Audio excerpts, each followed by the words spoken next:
Bonsoir à tous, bonsoir, bienvenue dans cette Bourse Académie. Merci de d'être aussi nombreux à vous être connectés ce soir. On va parler aujourd'hui d'investissement en bourse, évidemment. C'est le sujet de prédilection de Café et de la Bourse, bien que, vous le savez peut-être, on a aussi Café du patrimoine qui s'adresse plus à la gestion de votre argent et Café du trading pour ceux qui veulent spéculer, on va dire, à court terme. Alors, aujourd'hui, on va parler de comment investir en bourse en 2023. On va surtout, en fait, regarder, si vous voulez. Alors, hop, j'ai préparé un menu. Donc, on va regarder, en fait, aujourd'hui, est-ce que l'année 2023 sera une année de croissance ou de récession? Vous savez on a eu une année 2022 assez difficile sur les marchés, une année qui a été dictée, on va dire, par l'inflation et par les taux d'intérêt, par la guerre en Ukraine aussi. Et jusqu'à il y a quelques mois encore, enfin à la fin de l'année 2022, beaucoup d'analystes parlaient de récession d'une année 2023 qui serait a priori sous l'ère de la récession. On va voir ce qu'il en est en réalité. On va voir également quelles sont les perspectives de marché pour 2023. On va voir qu'il y a des surprises quand même et il y a quand même quelques indicateurs qui peuvent nous laisser, alors évidemment, quelques indicateurs qui peuvent nous laisser deviner ou prévoir ce qui pourrait se passer, bien que, je le rappelle, on n'a pas de boule de cristal, et je le rappellerai tout au long de ce webinaire, il y a toujours des facteurs qu'on ne peut pas maîtriser. Et d'ailleurs, j'en profite pour le souligner, la plupart des grandes analyses, même des grandes banques, les grandes analyses qu'elles font en général en fin d'année pour la nouvelle année, ça prend en compte les éléments qu'ils ont en leur connaissance. Mais pour reprendre l'exemple de 2022, en 2021, il y avait plein d'analyses qui ont été faites. Personne n'avait anticipé la guerre en Ukraine, ou très peu. Je crois pas dans ces proportions-là en tout cas. Et donc, du coup, il faut faire toujours très attention aux prévisions. Mais bon, on en va en reparler tout au long de ce webinaire, cette Bourse Académie. Alors, comment établir un plan d'investissement? On va parler de ça aussi, ça va être un sujet important. Les 4 piliers de l'analyse et la diversification. Vous savez certainement, on vous l'a déjà dit, la diversification est primordiale. On va cependant bien revoir de quelle façon il faut le mettre en place. Alors, on va commencer par, alors on va étudier essentiellement les États-Unis et l'Europe,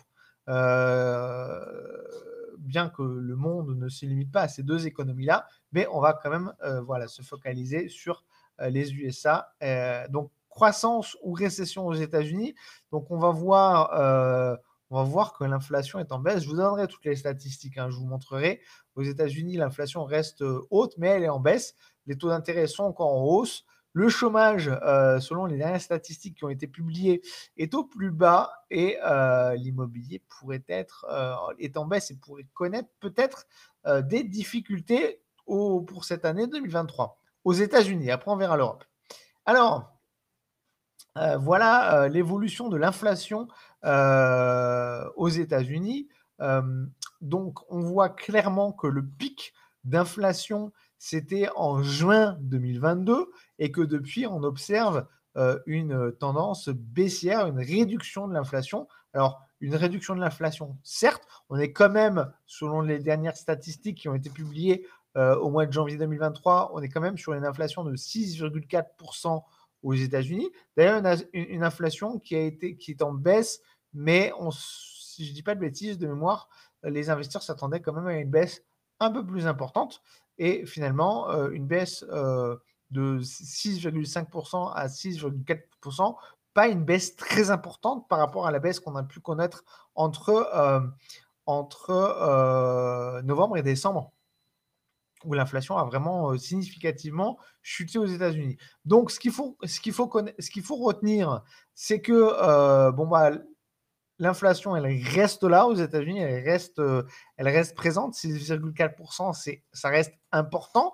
Je vous rappelle que les banques centrales, en général, les gouverneurs des banques centrales et les banques centrales elles-mêmes ont en général comme objectif d'inflation, parce qu'ils ont un objectif d'inflation, il faut le savoir, autour de 2%. On estime qu'une inflation de 2%, c'est une inflation qui est saine pour l'économie. Là, on est quand même plus que 3 fois supérieur.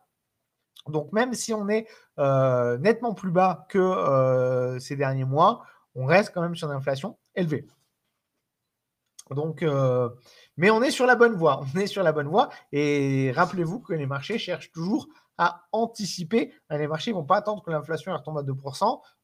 Les marchés vont anticiper toujours ce qui va se passer sur les prochaines semaines, sur les prochains mois. Et là, en l'occurrence, si on regarde ce qui est en train de se passer, bon, bah, concrètement, c'est plutôt en bonne voie pour, revenir à une inflation, on va dire, normale. Donc ça, c'est important pour les marchés financiers. Alors, pas l'inflation en elle-même, parce que l'inflation en elle-même, si vous voulez, sur les marchés actions, elle va avoir un impact, mais ce n'est pas l'inflation, en fait, c'est les conséquences de l'inflation qui vont avoir un impact sur les marchés. Et cette conséquence de l'inflation, ce sont les taux d'intérêt. Alors, pourquoi les taux d'intérêt sont très importants sur les marchés financiers, sur les marchés boursiers? Évidemment, quand on arrive sur des taux comme là, ce qu'on a en ce moment avec des taux qui frôlent les 5% aux États-Unis, quelque part, entre mettre votre argent en bourse alors je vous le rappelle, les statistiques en bourse, donc encore une fois, je rappelle aussi qu'en bourse, c'est le temps qui est le facteur le plus important pour générer des profits. Donc, on se base toujours sur des horizons de temps longs. Si vous vous basez sur un horizon de temps de 20 ans, si je ne dis pas de bêtises, vous êtes à plus de 90% de chances de faire 7% par an. 7% par an, c'est globalement ce que vous pouvez retirer des marchés financiers si vous investissez sur des ETF ou si vous avez un portefeuille suffisamment diversifié sans prendre trop de risques. Donc, sur 20 ans, 7% par an. Là, on est à 5% d'intérêt sans prendre le moindre risque. Parce que quand je vous dis 7% d'intérêt, ça reste de la bourse. Il reste quand même une part de risque quand on investit en bourse. Là, c'est 5% d'intérêt sans risque. Donc, c'est là que tout se joue sur les marchés financiers, c'est que les gros fonds d'investissement, les gros investisseurs institutionnels, mais même les plus petits investisseurs vont se dire, bon, est-ce que ça vaut le coup que je garde mon argent en bourse pour 7% potentiel avec un risque, alors que je peux avoir 5% sûr. Donc ça, c'est le raisonnement que se font les opérateurs sur les marchés financiers. Et du coup, rappelez-vous que l'argent quand même est limité. Donc, c'est des histoires de vases communicants. Donc, quelque part, l'argent de la bourse est déversé dans les produits de taux d'intérêt. Et du coup, comme les bons du trésor ou d'autres produits qui offrent une rémunération sans risque. Et donc, du coup, qui dit vase communicant dit du coup, baisse des marchés. Donc, l'inflation en soi, elle a comme répercussion la hausse des taux. La hausse des taux qui va permettre donc à la Banque centrale de maîtriser ou de tenter de maîtriser ou de calmer l'inflation. Donc, du coup, qu'est-ce qui se passe? Hausse des taux. Et hausse des taux, perte d'attractivité des marchés boursiers et donc baisse des marchés boursiers. Donc, en fait, et d'ailleurs, si vous voulez, la hausse des taux, elle a un effet retardé par rapport à l'inflation. Donc là, on connaît encore des hausses de taux. On a encore des hausses de taux au niveau de la Fed. Ce soir, d'ailleurs, à peu près dans 1 heure, si je ne dis pas de bêtises, donc quand le webinaire devrait se terminer, on va avoir la Fed qui va faire son discours mensuel, le FOMC. Donc, ils vont se réunir, ils vont faire un discours. Ce sera très important de surveiller ce qui va être dit, le rapport, le résumé de ce qui sera dit, parce que s'ils annoncent de nouvelles hausses de taux, potentiellement, ça pourrait faire baisser les marchés. S'ils annoncent une baisse des taux, là, par contre, ça pourrait être très favorable pour les marchés. Et quand je dis les marchés au sens large, parce que finalement, ça impacte aussi les marchés européens, puisque on est dans une économie mondiale, on est dans une économie globale. Et du coup, une baisse des taux, il y a beaucoup d'investisseurs européens, de fonds d'investissement européens, qui, au lieu d'être investis sur le CAC 40, sont investis sur des produits de taux américains. Donc, rappelez-vous, les vases communicants, si d'un côté on baisse les taux, ça devient plus intéressant d'aller en bourse. Si on monte les taux, ça devient moins intéressant d'aller en bourse. Rappelez-vous ce raisonnement, ce cheminement, c'est ce qui a, on va dire, été le moteur des mouvements des marchés financiers en 2022, ça reste encore ce qu'on appelle un market mover, donc c'est-à-dire un élément très important dans les prises de décision, est-ce que j'investis en bourse ou pas, au niveau des très gros fonds et au niveau de la masse, donc de ce qui fait bouger les marchés. Donc, rappelez-vous qu'on est encore sur quelque part sur ce market mover. Il faut impérativement suivre les taux d'intérêt. Alors, je vous le disais en introduction, le chômage aux États-Unis est au plus bas depuis 1969. Donc, on est vraiment aux États-Unis sur un scénario où on a une baisse de l'inflation, encore des taux qui sont en augmentation, mais c'est parce qu'il y a une répercussion. C'est l'inflation, si vous voulez, elle est quasiment. Imaginons que l'inflation est en temps réel, ce qui n'est pas le cas, parce que c'est des rapports qui sont faits a posteriori. Mais imaginons que l'inflation est en temps réel, les taux suivent avec le temps de réaction qu'il faut pour la Banque centrale pour adapter ces taux. Donc ça suit en décalé. Donc là, on a l'inflation qui baisse, mais les taux qui montent encore. Les taux pourraient potentiellement baisser. Et c'est ce qu'on va essayer de deviner ce soir. Hein. Alors, si vous ne suivez pas directement le discours de la Fed, vous trouverez de toute façon de nombreux résumés de ce qui a été dit demain matin. Donc, je vous invite à le lire. C'est quand même important, ce genre de choses, si vous suivez activement les marchés. Hein.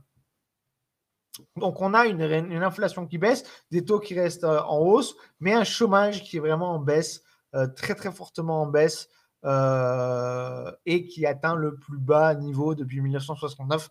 Donc, c'est vraiment un signe quand même d'une économie qui se porte plutôt bien malgré l'inflation, malgré la hausse des taux, malgré que les marchés soient en baisse à cause de l'augmentation des taux. L'économie se porte bien. Par contre, et c'est là où je vous expliquais les mécanismes hein, par rapport au taux d'intérêt, quel est l'impact des taux d'intérêt sur la bourse avec ce mécanisme de est-ce que je suis intéressé à aller en bourse ou pas intéressé, ou plutôt intéressé à investir sur des produits d'épargne. Il y a une autre chose qui est très fortement impactée par les taux d'intérêt, c'est les permis de construire. Parce qu'évidemment, et l'immobilier en règle générale, évidemment, plus les taux sont en hausse, plus l'investissement immobilier devient moins attractif parce qu'on doit payer des taux d'intérêt plus élevés. Alors nous, en France, on a la chance d'avoir globalement, la plupart du temps, des taux d'intérêt qui sont négociés et qui sont fixes pendant toute la durée du crédit. Dans beaucoup d'autres pays, ce n'est pas le cas. Aux États-Unis, c'est souvent des crédits à taux variable. Dans beaucoup d'autres pays européens, c'est des crédits à taux variable aussi. Donc les crédits à taux variable, c'est quand même ce qui est le plus répandu et c'est pas et une hausse, si vous voulez, une hausse des taux, ça peut devenir problématique pour l'immobilier. Et on le voit là avec une très forte baisse quand même ces derniers mois des demandes de permis de construire. Donc là, alors, pour avoir un visuel sur ce qui se passe dans l'immobilier, sur le secteur de l'immobilier, on regarde les demandes de permis de construire. Alors évidemment, vous allez me dire, il n'y a pas que les logements neufs, il y a les logements on va dire anciens, mais l'indicateur le plus pertinent pour mesurer la santé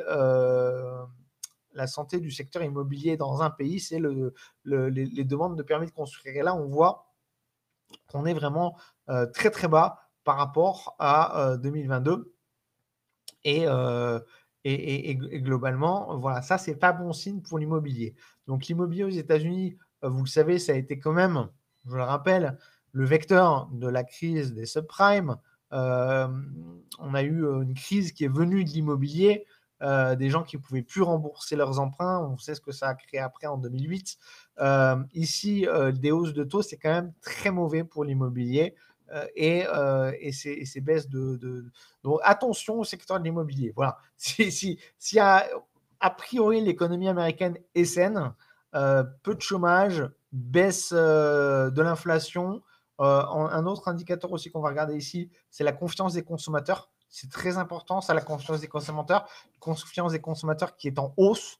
Donc ça, c'est bon signe aussi. Donc on a plein, si vous voulez, d'indicateurs, de signes qui nous disent que l'économie américaine se porte plutôt bien actuellement, sauf l'immobilier. Voilà, sauf l'immobilier. Alors l'immobilier, ça pourrait changer du tout au tout. Si la hausse des taux continue, ça ne sera pas bon du tout pour l'immobilier. Si la courbe de hausse des taux commence à s'inverser et en raison de la baisse de l'inflation, là, on pourrait avoir un secteur de l'immobilier qui reprend.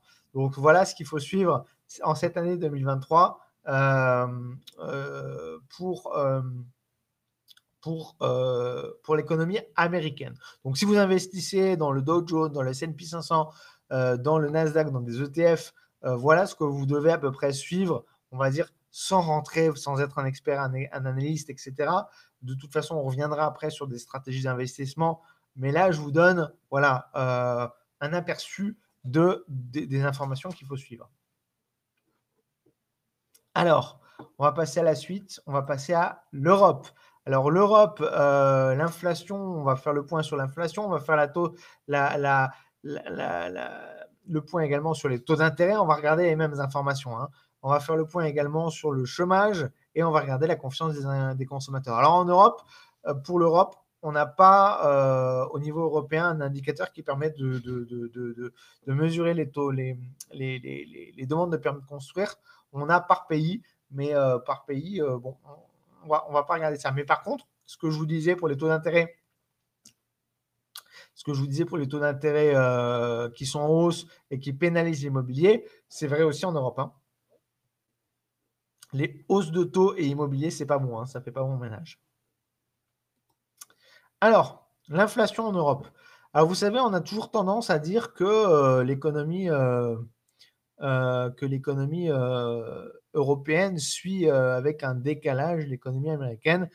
Et c'est vrai, on le retrouve, hein, sur les marchés boursiers. Il y a des fortes corrélations entre les indices européens et les indices américains. Ils sont fortement corrélés. Il y a même des courtiers, hein, sachez-le, qui, pour offrir du trading 24 heures sur 24 sur les indices européens, utilisent la corrélation avec les marchés américains.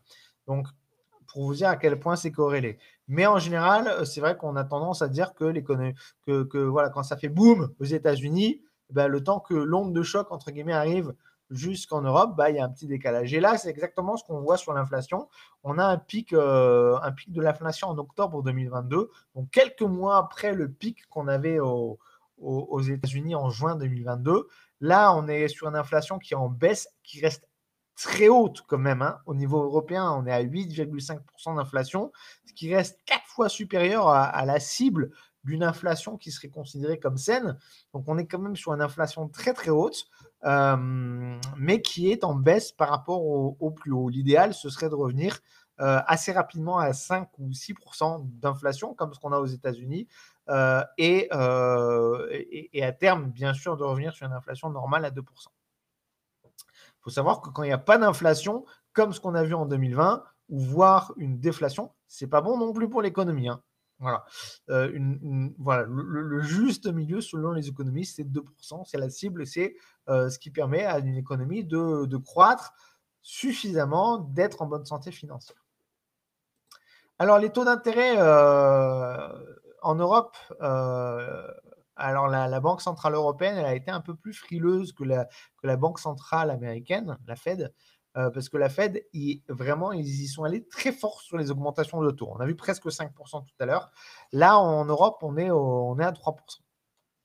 On est à 3% en Europe, ce qui est nettement plus bas que les taux d'intérêt américains, alors que pourtant, l'inflation est plus haute.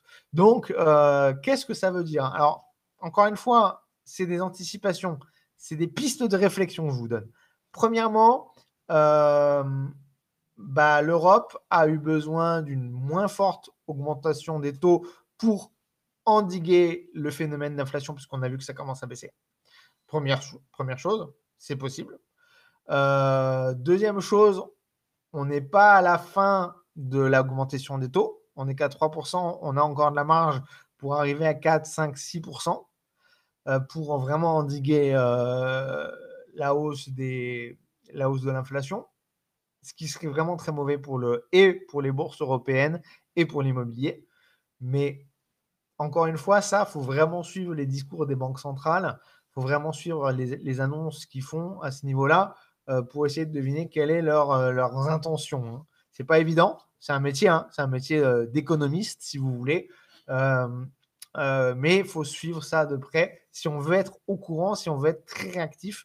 Là, ce que je vous donne aujourd'hui, c'est des indications. Ne soyez pas effrayés non plus, hein.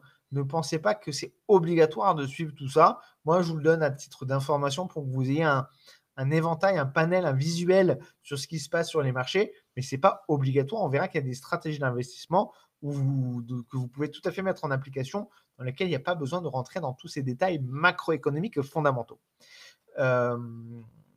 Donc, hausse des taux, mais est-ce qu'on est à la fin de la hausse des taux ou pas? Vous savez les répercussions que ça peut avoir. Sachant que les taux, c'est le plus important, c'est les taux américains. Hein, parce qu'en cas d'inquiétude des opérateurs financiers sur les bourses mondiales, c'est plutôt sur les produits de taux américains, sur ce qu'on appelle les bons du trésor américain, que les capitaux vont migrer. Ils vont partir de la bourse plutôt vers les bons du trésor américain. Les bons du trésor américain, c'est la valeur refuge par excellence. Donc, le raisonnement est important aussi avec les taux d'intérêt européens, mais plus encore avec les taux d'intérêt américains. Alors, en Europe, on a une baisse du chômage aussi, même si le chômage est quand même, on ne peut pas dire qu'on est sur des plus bas historiques depuis 1969, on est quand même sur un taux de chômage de 6,6%, ce qui est nettement plus bas que ce qu'on a pu connaître en 2021-2022. C'est en baisse, donc ça c'est plutôt bon signe, mais encore une fois, ce n'est pas suffisant. Alors oui, ceux qui traitent le Forex, hein, vous savez, quand vous traitez le Forex, vous traitez les États-Unis contre l'Europe. Hein. Quand vous traitez l'euro-dollar sur les devises, sur le Forex, vous traitez un continent contre un autre. Donc, tout ce que je vous dis là, ça s'apprête bien sûr, pour ceux qui veulent investir sur les indices, sur les actions, suivre les grands mouvements boursiers, mais ceux qui traitent les devises, alors là, vous avez des éléments, hein, vous avez des éléments très clairs. Hein. Concrètement, les États-Unis sont plus forts que l'Europe si on regarde les chiffres précis. Voilà, pour ceux qui s'amusent à jouer sur les différences de paires de devises. Alors, par contre, voilà, alors autant on a une inflation qui commence à baisser, bon point. On a des taux qui sont moins élevés quelque part que les taux américains, donc potentiellement ils pourraient monter. On a un chômage qui est en baisse, mais par contre là où on est vraiment encore très mauvais par rapport à mais ça c'est pas le dernier chiffre ça.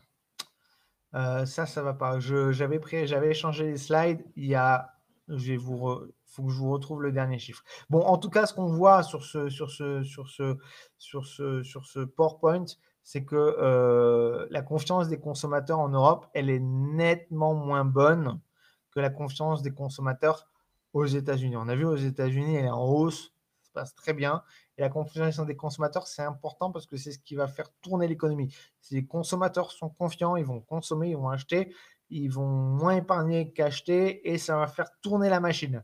Là, ici, on est sur une confiance des consommateurs qui est très négative, moins négative certes depuis quelques mois, mais négative quand même. Et ça par contre, par rapport aux États-Unis, c'est pas bon signe du tout. Donc, c'est à prendre en compte aussi. Mais, et c'est pour ça que je vous avais préparé un dernier, et je ne sais pas pourquoi, j'avais vraiment changé le slide à ce niveau-là, et ça a dû être changé par un de mes collègues qui a revu ça, et je vais vous montrer le dernier slide. Ah bah non, pardon. Confiance des consommateurs. Il me semblait que c'était... Ah non, pardon, je vous dis une bêtise. Je vous dis une bêtise, c'est parce que dans ma tête, j'avais aussi la confiance des consommateurs en Allemagne, qui est devenue très positive dernièrement. C'est un chiffre qui a été publié cette semaine. Erreur de ma part, je me suis embrouillé parce que je suis beaucoup de choses tous les jours sur les marchés financiers, parce que je suis moi-même, vous le savez, j'écris des articles, on écrit des articles, on est toute une équipe à Café de la Bourse à se tenir au courant, et je traite moi aussi pas mal activement sur les marchés, et je me suis embrouillé entre la confiance des consommateurs européens et la confiance des consommateurs allemands. Donc en Allemagne, sachez-le, pour information, que l'indice de confiance des consommateurs en Allemagne est passé de positif à très nettement, de négatif à très nettement positif, ce qui est très bon signe. D'autant plus que l'Allemagne a un poids très important dans l'Europe. On a tendance à dire que c'est un peu l'économie allemande qui est le moteur de l'Europe, hein, beaucoup plus que l'Espagne, le Portugal. La France est importante aussi, mais c'est surtout l'Allemagne. On va porter beaucoup d'importance à ce qui se passe en Allemagne. Donc, sachez-le, voilà, je n'ai pas le graphe sous les yeux, mais sachez-le, la confiance des consommateurs en Allemagne est redevenue en positif, ce qui est un très bon signe, très rassurant. Je vois qu'il y a des questions. J'y répondrai après. Vous inquiétez pas, Alain, je répondrai à vos questions à la fin. Alors, on va faire une petite pause. Et comme je le dis, hein, à la fin du webinaire, j'ai une petite surprise à vous annoncer. Mais là, on fait une petite pause quand même pour vous parler de l'offre premium. Donc, vous savez, ce webinaire, aujourd'hui, il est ouvert à tous les lecteurs de Café de la Bourse. Et je suis très content que vous soyez aussi nombreux connectés aujourd'hui. Peut-être que certains d'entre vous n'ont pas pu se connecter parce que là, je vois, j'ai une alerte qu'on a atteint le nombre maximum de participants aujourd'hui, ce soir. Donc, franchement, c'est un grand plaisir d'être avec vous, de vous retrouver et d'être aussi nombreux ce soir. Je suis désolé pour ceux qui n'ont pas pu participer au live. Normalement, vous devriez avoir l'enregistrement incessamment sous peu. Dans quelques jours, vous devriez d'ailleurs peut-être que vous êtes en train de regarder l'enregistrement en ce moment. Mais quoi qu'il en soit, un grand merci. Alors, petite pause. Voilà, sachez que les bourses académiques qu'on organise tous les mois, à l'exception de celle-ci qui est ouverte à tous les lecteurs, normalement, elles sont réservées à nos membres premium. Et nos membres premium, c'est quoi? C'est l'offre premium. C'est ce que je vais vous présenter en 2 minutes. On ne va pas passer trop de temps là-dessus. Je vais passer 2 minutes à vous présenter l'offre premium et après, on reprend les points importants pour investir en 2023. Alors, l'offre premium, c'est une offre que Café de la Bourse a lancée l'année dernière qui vous permet d'avoir accès à des articles qui sont exclusivement réservés pour nos membres, sur lesquels on va vous présenter une sélection d'actions prometteuses. Donc, on va analyser, on va rentrer dans les airs, on va décrypter les actions, on va vous montrer des actions sur lesquelles il est plus intéressant d'investir que d'autres. On va faire des analyses beaucoup plus approfondies sur des actions et des secteurs et des thèmes aussi thématiques. On va vous présenter des top actions. Donc, les top actions, par exemple, là, dernièrement, on a fait un article sur quelles sont les meilleures actions dans lesquelles investir en termes de PME, PMI. On a aussi, par exemple, dans quelle valeur investir en 2023, les 8 actions ou les 10 actions les meilleures pour 2023, américaines, françaises, etc. Donc, on a un certain nombre d'articles comme ça qui sont réservés à nos membres premium et qui vous donnent on va dire des indications un petit peu exclusives pour mieux gérer votre argent en bourse. Vous avez également accès à une formation complète. C'est sous forme d'article. C'est un article qui est très très long. C'est un guide sur lequel on dit par étape tout ce que vous devez savoir si vous débutez en bourse pour devenir un investeur aguerri. Ensuite, on a un e-book aussi qui est accessible pour les membres premium sur l'analyse technique. Donc, si vous vous intéressez à l'analyse technique, vous avez un e-book complet à ce niveau-là. On a donc les bourses académies, ça c'est ce que je disais. Donc, ce soir, c'est une bourse académie qui est exceptionnellement ouverte à tous les lecteurs, mais habituellement, les bourses académiques qu'on organise sont réservées pour nos membres. Et vous avez un outil de simulation portefeuille CAC 40 qui vous permet de composer votre portefeuille, d'optimiser votre portefeuille. Vous pouvez tester l'offre premium. Vous avez 30 jours d'essai gratuit sans engagement. Vous pouvez vous désabonner avant si vous ne voulez pas poursuivre après 30 jours d'essai. Mais vous avez ces 30 jours d'essai qui vous permettent de tester le simulateur, de regarder un petit peu ce qu'on propose en article, en contenu, de participer à des bourses académies. Voilà. Et pour conclure sur cette partie, on va dire pause, petit break, vous avez une offre qui est valable jusqu'au 28 février, donc la semaine prochaine, qui est valable encore 6 jours, sur lequel vous avez un discount de 30% avec le code CAFé23, je le marque, CAFé 2023. CAFé 2023, ici, CAFé 2023, je vous le mets dans le chat. Avec ce code-là, vous avez 30% de discount, ce qui ramène l'abonnement annuel à 182,70 € au lieu de 261 €, ce qui fait 15,22 € par mois, ou l'abonnement mensuel à 20,30 € parce que vous pouvez choisir une souscription annuelle ou une souscription mensuelle, donc 20,30 € au lieu de 29 €. Voilà, on repasse au sujet du jour, donc les perspectives des marchés en 2023. Donc encore une fois, attention à l'immobilier, que ce soit en Europe ou aux États-Unis, vraiment attention à l'immobilier. Cette hausse des taux, elle peut être très néfaste pour les marchés, pour le marché de l'immobilier. Donc attention, attention. Maintenant, on est sur des taux hauts. Toute baisse des taux pourra être au contraire très bien, très bonne pour le marché de l'immobilier. On va suivre de très très près, et ça, je pense, ça va être aussi un facteur qui va avoir beaucoup d'importance sur l'année 2023. C'est ce conflit qui dure maintenant depuis plus d'un an entre la Russie et l'Ukraine. Donc vous savez que ce conflit, cette guerre Russie-Ukraine, ça va beaucoup plus loin que ça. C'est plus un conflit entre l'OTAN et la Russie. On le sait, on ne va pas se voiler la face, donc ça peut très vite dégénérer. Il y a la Chine aussi qui s'en mêle. Il y a la Chine et Taïwan. Donc, et on voit pareil des tensions géopolitiques un peu partout dans le monde qui naissent. Alors ça, c'est pas un hasard, hein. Quand on est en période de crise, en période d'incertitude financière, on a eu l'épidémie de Covid, on a eu l'inflation, on a potentiellement des pénuries alimentaires, on sait le réchauffement climatique, on sait qu'on va à l'encontre de situations qui ne sont pas forcément très agréables. Et comme toute situation qui crée des inquiétudes, alors nous, on peut être inquiet à notre niveau, hein, mais qui crée des incertitudes au niveau géopolitique, ça crée des tensions, et c'est là où on est le plus susceptible d'avoir malheureusement des guerres. Donc attention, on va suivre de très près évidemment tout ce qui peut se passer tout au long de l'année 2023. À ce niveau-là, hein. On sait que ça a été aussi un point très important en 2022, là, avec le déclenchement de la guerre en Ukraine. On va surveiller donc du coup de très près tout ça, sachant que un traité de paix qui serait signé entre l'Ukraine et la Russie, par contre là, ça aurait un effet très positif et ça pourrait catapulter les marchés vraiment à la hausse. Donc tout ça est à prendre en compte aussi, à suivre. Encore une fois, je vous donnerai juste là dans 2 minutes une stratégie, on va dire une stratégie tout terrain, hein, le 4-4 de la bourse qui permet de se positionner quoi qu'il en soit, guerre, pas guerre, inflation, pas inflation, crise, pas crise. Voilà, donc ça, on en parlera juste après. Les politiques des banques centrales, bon, ça, je pense, voilà, on a bien fait le tour là-dessus, on vous l'a bien expliqué.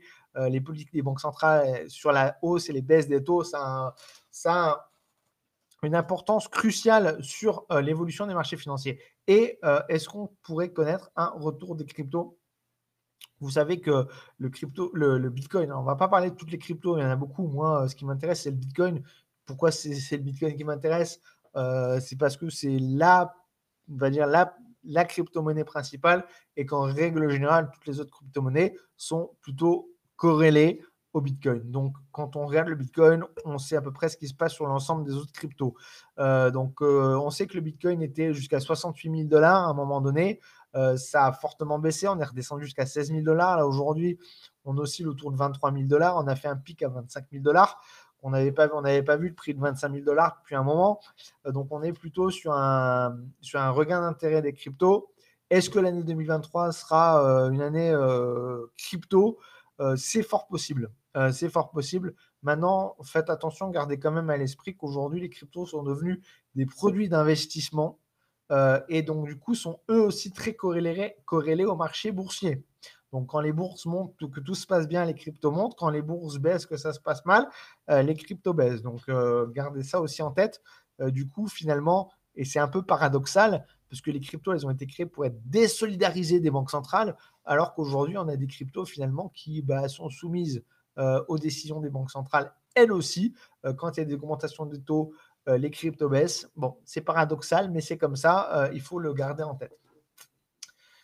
Alors, vous l'avez peut-être probablement vu ces derniers jours, hein, le CAC 40, il a franchi le 16 février dernier son plus haut historique. Donc, si on revient avant, je crois que c'était en janvier 2022, on avait eu le plus haut historique du CAC 40 à 7380 points et quelques, 81 je crois. Là, on est passé à 7386, donc pas grand-chose, hein. Ouais, là, vous le voyez sur l'image, hein, on a à peine franchi le plus haut historique et on a eu une correction juste après, ce qui est assez fréquent, hein. Quand on fait un peu d'analyse technique, vous savez que ces zones de résistance, sont difficiles à franchir. Le marché, va buter sur ces zones de plus haut, ces zones de résistance, surtout qu'elles sont très généralement, également des zones, de prise de profit pour les spéculateurs et pour les investisseurs. Donc bon, on n'a pas franchi le plafond encore, mais on a atteint un plus haut historique, ce qui est quand même un bon signe, un signe positif pour les bourses en 2023. Donc maintenant, qu'est-ce qu'il faut faire? Et je vais vous donner juste deux, trois petites astuces pour quand les marchés boursiers atteignent des plus hauts. Et bien en fait, bon, soit on met en place la stratégie 4-4, comme j'aime l'appeler, que je vous expliquerai tout à l'heure. À ce moment-là, on se fiche de savoir si on est à 7400, à 7000, à 6500. On met en place la stratégie 4-4, tout terrain, ou alors, effectivement, on essaie d'optimiser un petit peu ses positions d'entrée. Et en général, vous savez, bon, je ne vais pas vous faire un cours d'analyse technique ce soir parce que je n'ai pas le temps. Mais vous avez des supports, des résistances, des zones de support de résistance. Et donc, qu'est-ce qu'on va essayer de faire quand on est sur un plus haut de marché? On va attendre un retour, ce qu'on appelle un pullback sur une zone de résistance pour se positionner à l'achat, où on va essayer également de potentiellement réduire son exposition. Donc, j'avais fait un article là sur le CAC 40. Est-ce que le CAC 40 va atteindre 8000 points? Je vous invite à le regarder, à le lire, hein. C'est le dernier article qui est en page d'accueil du site Café de la Bourse. Donc, quand on aura fini le webinaire, vous pourrez aller le regarder. Je vous donne toutes les astuces dessus.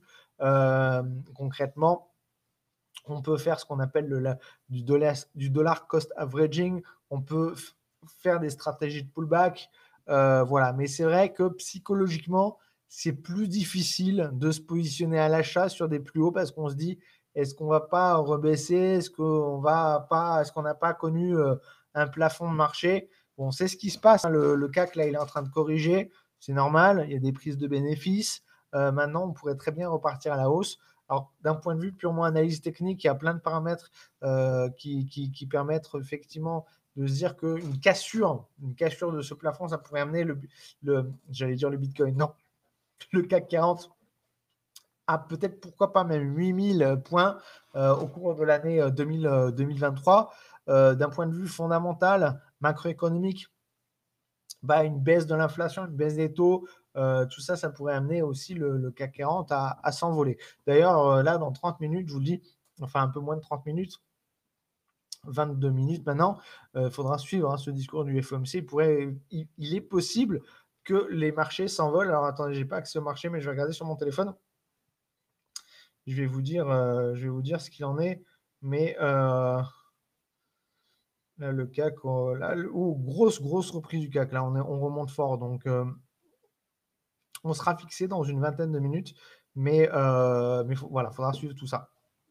Maintenant, on va passer à la mise en place. Et je vais faire assez rapide parce qu'on avait prévu 30 minutes de webinaire. Ça fait déjà 39 minutes maintenant qu'on est ensemble dans cette Bourse Académie. Ça me fait très plaisir, hein, il n'y a pas de souci. Mais j'ai aussi envie de répondre à vos questions à la fin.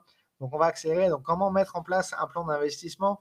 Déjà, rappelez-vous, quand vous investissez en bourse, le temps est le facteur le plus important. Il va falloir déterminer sur quelle durée vous allez investir. En partant de là, pour réussir à se fixer cet objectif de durée, il va falloir savoir pourquoi vous voulez investir en bourse. Est-ce que vous voulez investir en bourse pour financer votre retraite, pour financer l'étude de vos enfants, pour financer un bien immobilier? Quel est l'objectif? Pourquoi vous voulez capitaliser? Pourquoi vous voulez faire grossir votre capital en bourse? Donc ça, pourquoi vous voulez investir en bourse? C'est la première question qu'il faut se poser. Ensuite, quel montant? Évidemment, en fonction du montant, on ne va pas pouvoir faire les mêmes choses. Par exemple, les marchés obligataires sont généralement moins accessibles que les marchés actions. Aujourd'hui, on a la chance avec les marchés actions de pouvoir investir à partir d'1 € sur une action. Donc, le montant est un peu moins important. Mais quand même, il faut quand même déterminer un montant qu'on va investir. Soit un montant qu'on va investir d'un coup, soit un montant qu'on va investir au fur et à mesure du temps. La durée, donc je vous disais, la durée, c'est très important et ça découle directement de la première question. Quel est l'objectif? Pourquoi vous voulez investir en bourse? Sur quel marché? Sur quel actif? Alors, en général, les gens ils vont s'orienter vers les actions, parfois les ETF. on en a beaucoup parlé hein, sur Café de la Bourse des ETF. Si vous avez, si vous souhaitez en savoir plus sur les ETF, allez voir le site Café de la Bourse, tapez ETF ou Tracker, vous avez plein d'articles, dont certains que j'ai écrits sur ces ETF, sur ces fonds listés en bourse. Et ensuite, quelles sont vos convictions? Alors, faut pas, bien sûr, il faut analyser le marché, il faut suivre les conseils qu'on pourrait vous donner à droite à gauche. Maintenant, il ne faut pas ignorer vos convictions parce que très souvent, bah, instinctivement, on prend des bonnes idées, des bonnes décisions. Et les convictions, ça va directement avec ce qui est très à la mode en ce moment, c'est l'investissement thématique. Pareil, j'ai fait un dossier complet que je vous invite à lire sur l'investissement thématique, mais n'ignorez pas vos convictions. Hein, si je vous dis, je vous donne un exemple et on va passer à la suite, mais je vous donne un exemple. Si demain je vous dis, enfin si maintenant je vous dis, est-ce que dans les 100 prochaines années, on va marcher sur le Mars? Vous avez une conviction, peut-être que oui, peut-être que non, mais il y a de très fortes chances que cette conviction soit bonne, que cette intuition et cette conviction soient bonnes. Donc, n'hésitez pas à utiliser vos intuitions et vos convictions en bourse, sans qu'elles soient bien évidemment déraisonnées. Alors voilà, et l'investissement programmé, c'est ça ce que je vous disais, le 4-4. Le tout-terrain de l'investissement en bourse, bah, quand vous faites de l'investissement programmé, quand vous faites de l'investissement échelonné, chaque mois, vous mettez 100, 200, 300 euros en bourse et vous achetez vos actions, vos ETF de façon régulière tous les mois, chaque trimestre ou chaque mois. Ça peut être en fonction de votre stratégie. Plus on se rapproche dans le temps, si on fait toutes les semaines, c'est mieux que tous les mois. Tous les mois, c'est mieux que tous les trimestres c'est mieux que tous les ans. Mais voilà, après, c'est à chacun de vous en fonction de ce que vous voulez mettre en place. Mais voilà, l'investissement programmé, l'investissement échelonné, ça consiste à tous les mois mettre le même montant en bourse de telle sorte que vous allez diluer le risque. C'est-à-dire que là, aujourd'hui, justement, le CAC, il est au plus haut historique. Euh, Quand on fait de l'investissement programmé, on se fiche au final de savoir si on est au plus haut ou au plus bas. On investit tous les mois et sur l'ensemble des 10, 15, 20 prochaines années, on sait qu'on sera gagnant. En tout cas, les probabilités disent on le sera à plus de 95%. Donc ça, c'est vraiment la stratégie de tout terrain. On en parle beaucoup sur Café de la Bourse parce que c'est la plus simple à mettre en place. Si vous n'avez pas envie de suivre les taux d'intérêt, si vous n'avez pas envie de suivre l'indice de confiance des consommateurs, si vous n'avez pas envie de suivre les discours des banques centrales, si vous avez envie juste de ne pas trop vous casser la tête et de profiter des rentabilités que peuvent offrir les marchés boursiers, c'est ça qu'il faut mettre en place. C'est cette solution d'investissement programmé. Alors le FOMO, on a fait un article aussi là-dessus sur le FOMO, le Fear of Missing Out, la peur de manquer une opportunité. Ne vous inquiétez pas qu'on soit à 7300, 7400 ou pas, peu importe, des opportunités en bourse, il y en aura toujours. Donc, il ne faut pas avoir peur de manquer une opportunité, il ne faut pas se précipiter.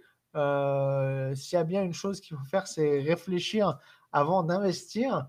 Et donc là, pareil, on a fait un article aussi, même une vidéo. Donc notre collègue Clémence, qui est passée sur Smart TV, Bismart, Smart Bourse, l'émission Smart Bourse pour parler du FOMO. Donc vous avez l'enregistrement de la vidéo sur notre chaîne YouTube et elle a fait un article aussi sur le sujet, où elle va détailler tout ce qu'il faut savoir sur le FOMO. Mais en résumé, il ne faut pas se précipiter. Des opportunités, il y en aura toujours.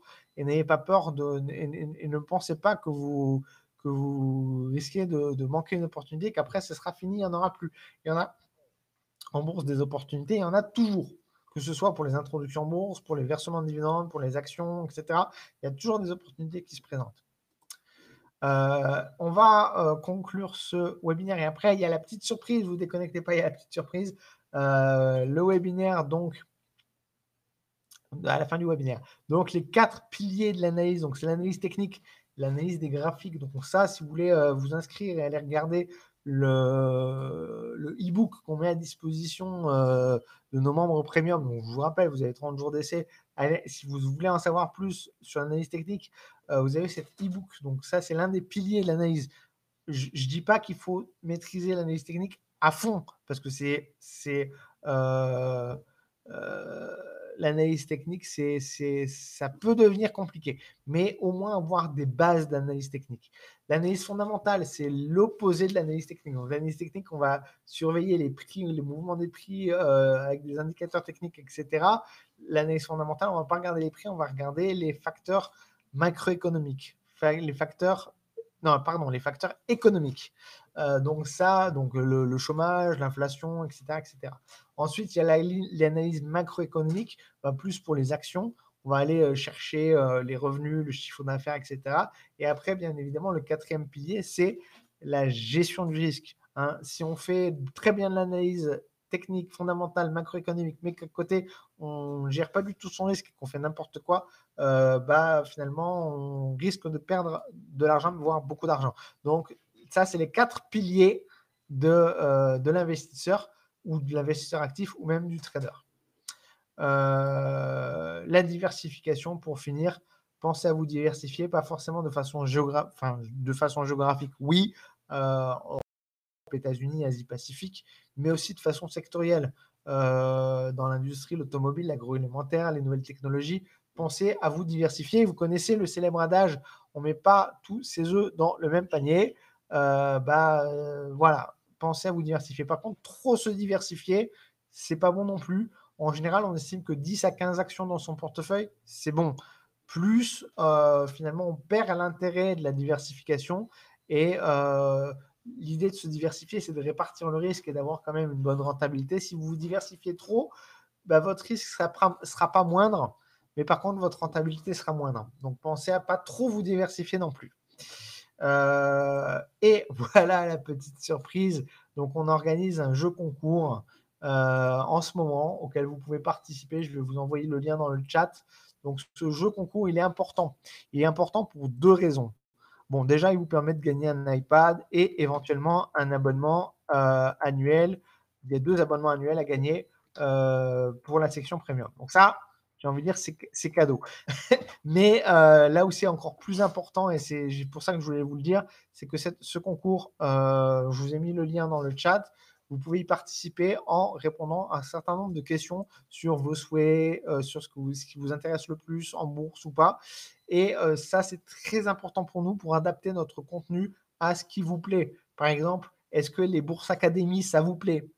Est-ce que, voilà, ça, vous pouvez normalement à la fin du webinaire noter, savoir si le webinaire vous a plu ou pas. Est-ce que ça, voilà, donc tout ça, ça va nous permettre, nous, tout au long de l'année 2023, même 2024, d'adapter nos contenus à vos souhaits. Si vous nous dites, par exemple, l'immobilier, ça m'intéresse beaucoup, les cryptos, ça m'intéresse pas, on va pouvoir adapter. Si les cryptos, ça vous intéresse beaucoup, on va pouvoir faire beaucoup plus d'analyses et de contenu sur les cryptos.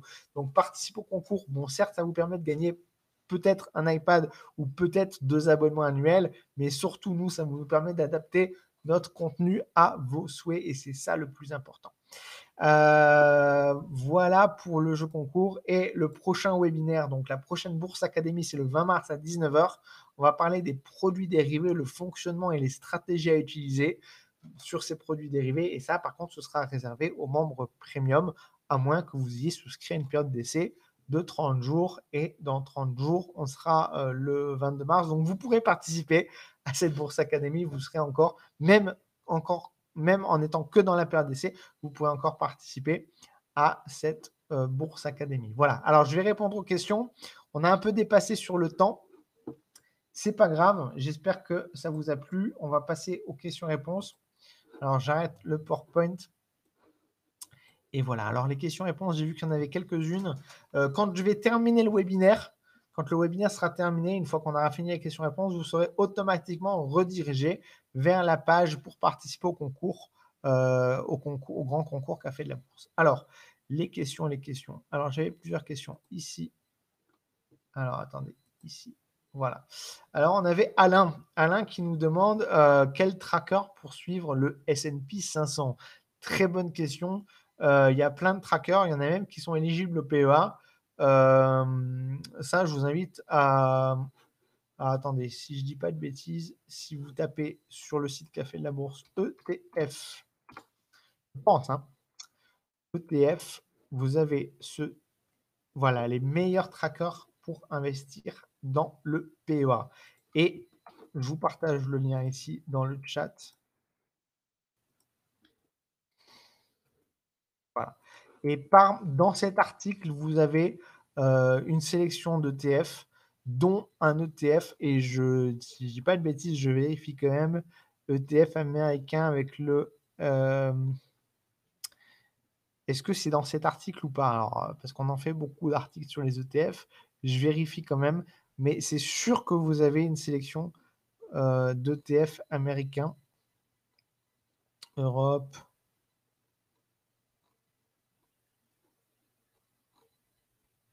CAC. Alors, c'est pas dans cet article-là, autant pour moi.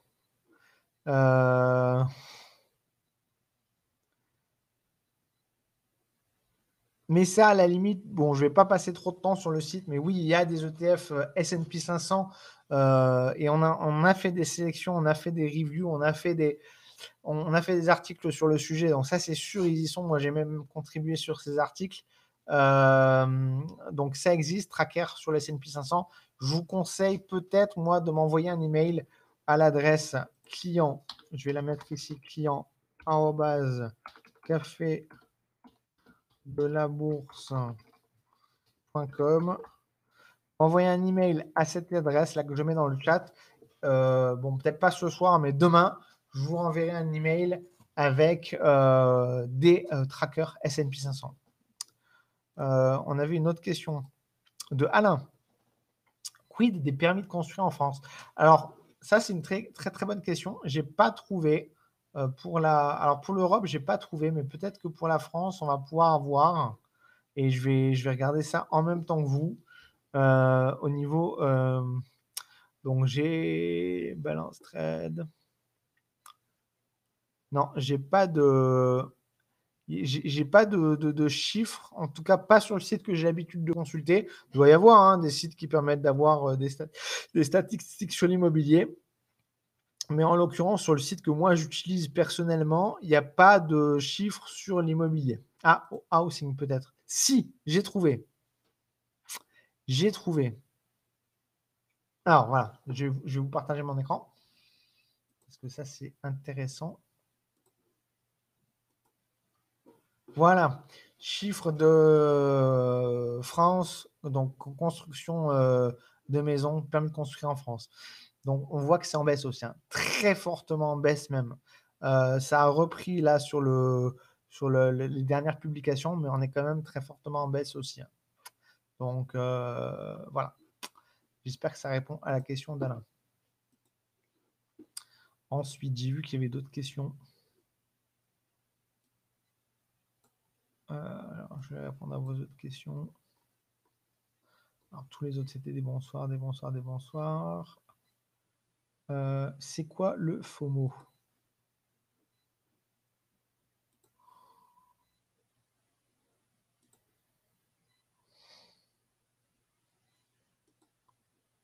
Alors, voilà. On me disait c'est quoi le FOMO? C'est Suzy qui me demandait c'est quoi le FOMO. Alors le FOMO, je vois qu'il y a un membre qui a répondu. Alors merci beaucoup au membre qui a répondu. Le FOMO, c'est le Fear of Missing Out, exactement comme il le dit. C'est la peur de rater une bonne occasion. Alors merci beaucoup à Tom qui a répondu dans le chat, mais c'est tout à fait ça. C'est la peur de manquer. D'ailleurs, je vais le mettre ici. Merci beaucoup à Tom ici. Voilà. Tom qui nous dit c'est la peur de manquer une opportunité, c'est tout à fait ça. Alors ici, j'ai une autre question. Quel site peut-on utiliser pour avoir des graphiques et les graphiques et indices pour l'analyse technique? Alors, en général, la plupart des courtiers proposent des interfaces graphiques pour faire de l'analyse technique. Donc déjà, ça, vous pouvez aller voir sur les sites des différents courtiers directement, sur les plateformes des différents courtiers, pardon. Sinon, si vous avez, en dehors des courtiers, vous avez TradingView qui fonctionne très très bien. TradingView qui est gratuit, qui permet d'avoir des outils relativement sophistiqués pour l'analyse technique. Ça répondra à 95% des besoins. Sinon, vous avez la plateforme Wild Data qui est payante, mais qui un petit peu plus sophistiqués. Vous avez Pro Real Time aussi. Donc après, ça dépend. Voilà, vous avez des outils gratuits, vous avez des outils payants, vous avez des outils avec plus de fonctionnalités. Well Data, c'est très poussé, je crois, comme outil. Pro Real Time, ça a un avantage, c'est de faire des tracés automatiques, par exemple les supports résistance, tracés automatiques. TradingView, ça a l'avantage d'être gratuit. Et après, chaque courtier propose des logiciels également. Alors, attendez, je vais regarder un peu tout. Alors, il y a des messages, on me dit, j'ai 3 messages non lus ici dans le chat. Alors, ici. Alors, Christophe, avec grand plaisir, je vois Christophe qui me dit merci, je vois Alain qui me dit merci. Un grand plaisir si j'ai pu vous aider en répondant à vos questions. Alors ici, on a Tom qui nous pose une question. Quelle place boursière, à votre avis, est le mieux placée pour les 20 ans qui viennent? Car le monde change. C'est vrai que le monde change. J'ai même envie de dire les marchés boursiers changent. On est en perpétuelle évolution. C'est-à-dire que même les indicateurs économiques, aujourd'hui, on regarde tout ce qui touche autour des taux d'intérêt. Il y a 10 ans, on s'en fichait un peu des taux d'intérêt, on regardait le chômage. Donc ça, c'est une très très bonne question. Chine, Inde, Asie. Alors, il y a des ETF qui permettent d'investir dans ce qu'on appelle les marchés émergents. Donc, ça va regrouper Chine, Inde, Asie, Afrique. Donc, ça peut être intéressant. Encore une fois, je vous le disais, vos convictions, vos convictions. Donc, ça peut être pas mal de se dire, tiens, je vais investir avec mes convictions sur des marchés émergents. Maintenant, lequel, moi, j'ai pas de boule de cristal, je peux pas savoir. La Chine est quand même très bien positionnée. L'Inde, ce sont des très grosses puissances. L'Afrique a énormément de ressources naturelles. Voilà. Après, soit vous intervenez directement sur un ETF marché émergent. Si vous pensez que le monde change, il faut vraiment aller regarder les marchés tout ce qui est ETF marché émergent. Maintenant, si vous ne savez pas, vous avez ce qu'on appelle des ETF MSCI World qui permettent d'investir sur plus de 1000 actions dans le monde entier. À ce moment-là, en ce moment, vous ne posez pas trop de questions. Vous êtes investi dans le monde entier. Quand on ne sait pas, ça peut être une bonne solution. Quand on ne sait pas, on investit un peu dans tout. On se diversifie. Alors après, j'ai d'autres questions. Merci, merci. Bah merci, c'est que des merci. Bah merci à vous, merci Gilbert, merci Tom, merci Lionel. C'était un vrai plaisir de vous retrouver tous ce soir. On a largement dépassé l'heure, mais c'est pas grave, c'était un vrai plaisir d'échanger tout ça avec vous. J'espère que ça vous a plu, j'espère que vous avez appris des choses. Moi, j'ai pris beaucoup de plaisir à partager tout ça avec vous. On se retrouve peut-être le 20 mars. On se retrouve peut-être le 20 mars pour un webinaire sur les produits dérivés, les produits structurés, produits de bourse. En tout cas, un grand merci. Je vais couper le webinaire et rappelez-vous, dès que je vais couper, normalement, vous serez redirigé vers la page de participation au concours. Bonne soirée à tous et à très bientôt.